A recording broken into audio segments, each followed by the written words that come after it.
ಭತ್ತದ ತಳಿಗಳನ್ನು ಸ್ವಾಮೀಜಿಗಳಿಗೆಂದಲೇ ನೀಡಿದ್ದಾರೆ. 60 ನಮೂನೆಯ ಯಾಚಿಕ ನಭೂತೋ ಎನ್ನುವ ಹಾಗೆ ಈ ಒಂದು ಗೌರವಾರ್ಪಣೆ 60 ಬಗೆಯ ಸುಫಲ ವಸ್ತುಗಳೊಂದಿಗೆ ಈ ಸಂದರ್ಭದಲ್ಲಿ ಗೌರವಿಸುವ ಕ್ಷಣಗಳು. ಒಂದು ಅಭೂತಪೂರ್ವವಾಗಿರತಕ್ಕಂತಹ ಗೌರವಾರ್ಪಣೆ ಆ ಮಹಾದೇವಿಯ ಪ್ರಸಾದದ ರೂಪಕವಾಗಿ ಅವರಿಗೆ ನೀಡುತ್ತಾ ಅವರ ಕೊಂಬು ಕಹಳೆಯೊಂದಿಗೆ ಚೆಂಡೆಯ ವಾದನದೊಂದಿಗೆ ನಮ್ಮೆಲ್ಲರ ಪ್ರೀತಿಪೂರ್ವಕವಾಗಿ ಪರಮ ಪೂಜ್ಯ ಶ್ರೀ ಶ್ರೀ ಶ್ರೀ ವಿಶ್ವಪ್ರಸನ್ನ ತೀರ್ಥ ಸ್ವಾಮೀಜಿಯವರ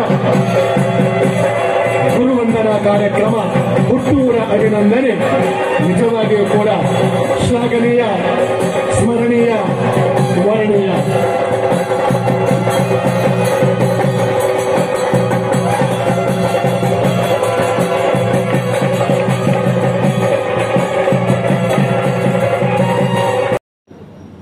ಆರಾಧನೆ ಮಾಡಬೇಕು, ಸೇವೆ ಮಾಡಬೇಕು ಅಂತಂದ್ರೆ ಗಮನಿಸಿ, ಆ ರಾಮಚಂದ್ರನೇ ಹೇಳಿದ ಮಾತು, ಜನನೀ ಜನ್ಮಭೂಮಿಶ್ಚ ಸ್ವರ್ಗಾದಪಿ ಗರಿಯಸಿ. ಜನನೀ ಜನ್ಮಭೂಮಿಶ್ಚ ಸ್ವರ್ಗಾದಪಿ ಗರಿಯಸಿ.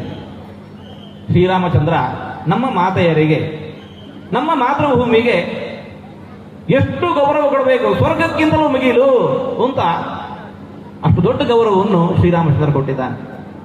ಹಾಗಾಗಿ ರಾಮಭಕ್ತಿ ಬೇರೆ ಅಲ್ಲ, ದೇಶಭಕ್ತಿ ಬೇರೆ ಅಲ್ಲ. ರಾಮಭಕ್ತಿ ಬೇರೆ ಅಲ್ಲ, ದೇಶಭಕ್ತಿ ಬೇರೆ ಅಲ್ಲ.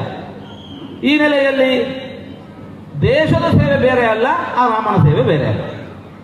ದೇಶ ಸೇವೆ ಬೇರೆ ಅಲ್ಲ, ರಾಮನ ಸೇವೆ ಬೇರೆ ಅಲ್ಲ. ರಾಮನ ಸೇವೆ ಮಾಡಬೇಕು ಅಂತ ಯಾರೆಲ್ಲ ಬಯಸ್ತಾ ಇದ್ದೀರೋ ದೇಶ ಸೇವೆಯನ್ನು ಮಾಡಿದೆವು ಅಂತಂದ್ರೆ ರಾಮನ ಸೇವೆ ಆದ. ಪ್ರವೃತ್ತಿಗೆ ನಮಗೆ ನಮ್ಮ ಎಳವೆಯಲ್ಲಿ ನಮಗೆ ಸ್ಫೂರ್ತಿ ಸಿಕ್ಕಿದ್ದು ನಮ್ಮ ಹರಿಕೃಷ್ಣಪುರವರಂತಹವರ ಕಾರ್ಯಗಳು.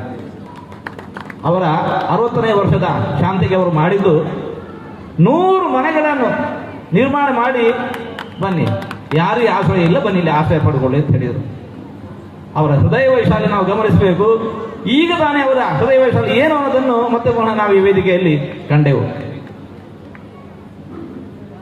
ಇಂತಹ ನಮ್ಮ ಪರಿಸರದ ಅನೇಕ ಮಂದಿಯ ಗುಣಗಳು ಅದು ನಮ್ಮಲ್ಲಿ ಸಂಕ್ರಾಂತವಾದ್ದರಿಂದಾಗಿ ಇಂತಹ ನಾವು ತೀರ್ಮಾನಕ್ಕೆ ನಾವು ಬಂದಿದ್ದೆವು. ಇವತ್ತು ಇಲ್ಲಿ